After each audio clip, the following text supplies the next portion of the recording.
eu tenho uma aplicação no desenvolvimento de software. Então, eu tenho aqui um lançamento que foi feito em junho, um anúncio que foi feito em junho pela Microsoft, e ela está trazendo o Copilot para o GitHub.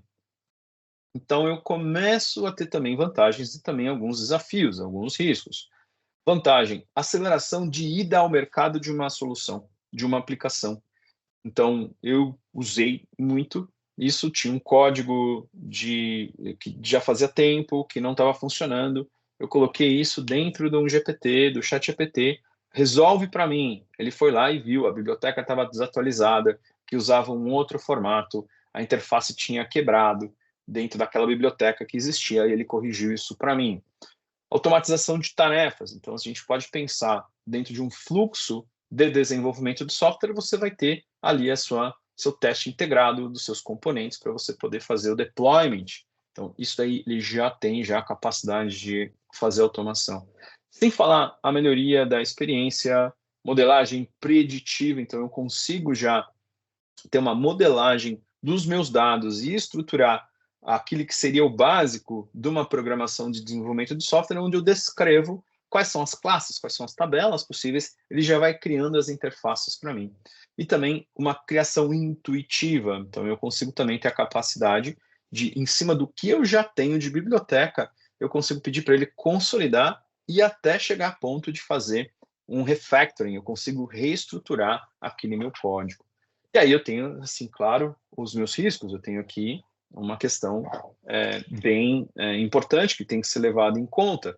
Então, eu tenho aqui a questão de custos. Então, eu posso ter ferramentas avançadas, pode ter um custo de subscrição muito elevado se eu for pensar dentro de uma escala muito grande. Dependência de dados. Então, eu posso também me limitar da dependência de dados que eu tenho estruturado.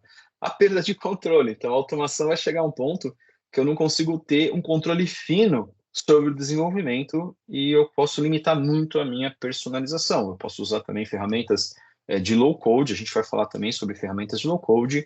Curva de aprendizado. Apesar de a gente ter uma promessa de simplicidade, pode sim ter uma curva de aprendizado para você utilizar de forma correta e plena as capacidades de avanços da IA.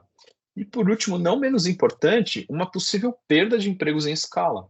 Então, hoje a gente tem algumas atividades que podem sim ser ameaçadas nesse workshop, nesse conteúdo que eu trago. Eu mostro exatamente aonde que está o quadrante que tem as maiores ameaças de emprego, onde a IA vai sim impactar.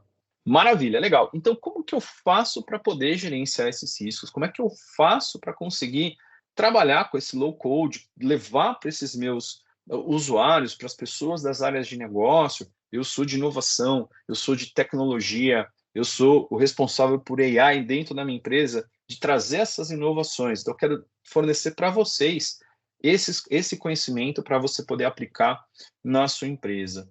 Nesse caso, você pode sim mitigar a segurança, os riscos com o que eu vou falar aqui para vocês, tá?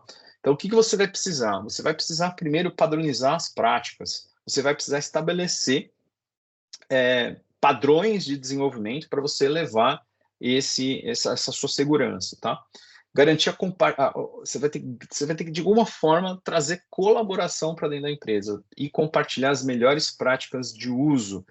Estar sempre atento a fornecer treinamento e suporte, porque você não pode liberar uma ferramenta, liberar uma plataforma como uma AI generativa, como no caso de uma plataforma low code, e você não acompanhar. Gestão de portfólio. Então, vamos ver o que já criaram aqui. Eu preciso ter um lugar para poder ver o que o pessoal, meu time que eu liberei, já criou. O que pode ser potencial que não está sendo mais utilizado.